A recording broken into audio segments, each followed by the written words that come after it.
Ah, l'amour, l'argent et la forme. Je suis Madame Soleil, je vous attends sur Minitel, je vous dirai tout. 3615 Soleil. Évaluez votre intelligence par Minitel. 3617, code X-Test.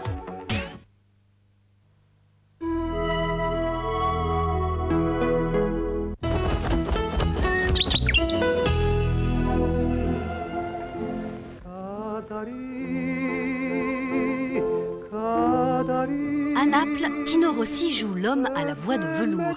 Viviane romance l'irrésistible garce. Oh mais il va venir, voyons, c'est pas possible, ça, il va venir. Ouvrez, j'enfonce la porte. Oh, ce que tu es bête, puisque je dis qu'il n'y a personne. Fous-moi la paix. Naples au baiser de feu embrase le cinéma de minuit dimanche à 22h45. Une bouffée d'air d'antan sur FR3. Vent de folle qui affole et qui met...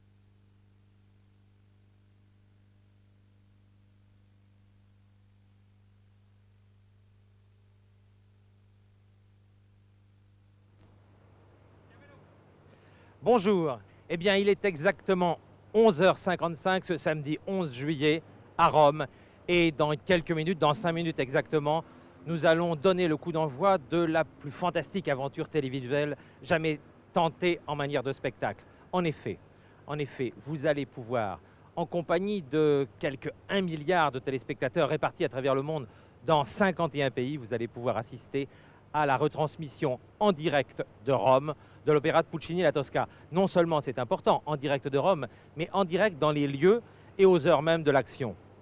Le premier acte, par exemple, se passe dans le livret de l'opéra, se passe dans l'église Saint-Andrea della Valle. Cette église que vous voyez derrière moi, dont vous voyez la façade. Eh bien, dans cette église se trouvent réunis les chanteurs et toute l'équipe technique qui vont vous permettre de vivre cette aventure.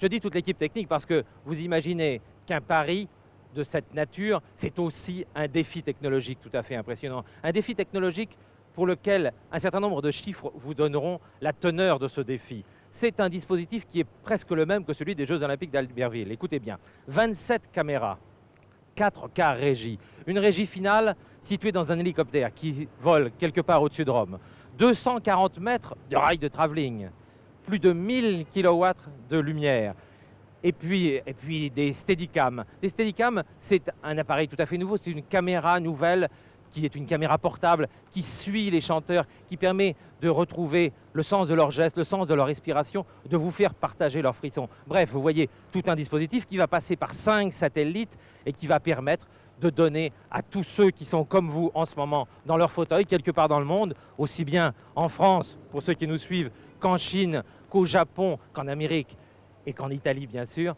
qui va permettre de suivre le déroulement de cet opéra. Alors, j'ai dit que le premier acte allait se passer en direct de Saint-Andrea della Valle.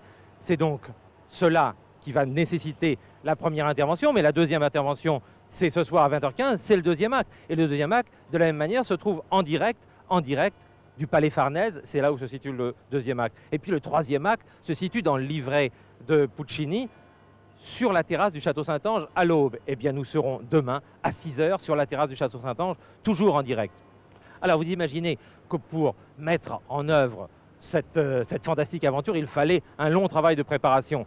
C'est depuis, disons, 3 ans, 2 ans et demi à 3 ans, qu'une sorte de fou, mais un fou inventif qui s'appelle Andrea Anderman, a eu l'initiative de cette aventure et y travaille. Andrea Anderman, c'est un Italien d'origine autrichienne qui vit à Rome et qui depuis longtemps avait envie d'offrir cette Tosca dans les lieux et aux heures de Tosca. Il l'offre. Nous nous sommes accrochés, si j'ose dire, nous, FR3, nous nous sommes accrochés à cette aventure pour y participer pour plusieurs raisons. Parce que, tout simplement, la Tosca, c'est une œuvre qui est un peu française.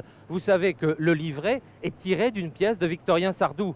Et puis, une partie de l'œuvre, le deuxième acte, se passe en territoire français, puisque le Palais Farnèse est aujourd'hui le siège de l'ambassade de France.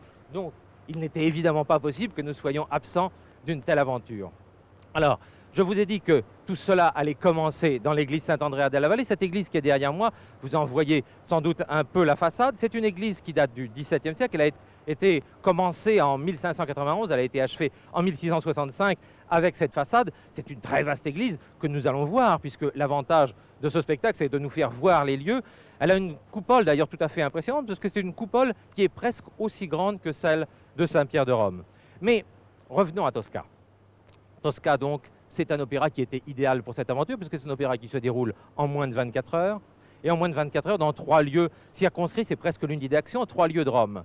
C'était donc ce qu'il fallait comme scénario, et il fallait aussi, pour que cette opération soit une opération qui permette de toucher le monde entier, une œuvre populaire. Et Tosca est une œuvre populaire. Une œuvre populaire qui est en plus une œuvre symbolique pour nous qui vivons au XXe siècle, puisque c'est une œuvre qui a quasiment ouvert le siècle. Elle a été créée à quelques centaines de mètres d'ici, au théâtre Costanzi de Rome, exactement le 14 janvier 1900. C'est vous dire à quel point elle est symbolique. Et puis, à une œuvre populaire, il faut des acteurs populaires. Et les acteurs qui ont été choisis, les acteurs chanteurs qui ont été choisis, sont on ne peut plus populaires, puisque nous allons avoir dans le rôle de Tosca la soprano Catherine Malfitano, une jeune soprano américaine d'origine italienne, son nom le dit bien, qui a à la fois la voix nécessaire à Tosca, une voix qu'elle va expérimenter pour la première fois, puisque c'est une première pour elle, c'est la première fois qu'elle chante Tosca. Et elle va le chanter dans cette circonstance tout à fait particulière,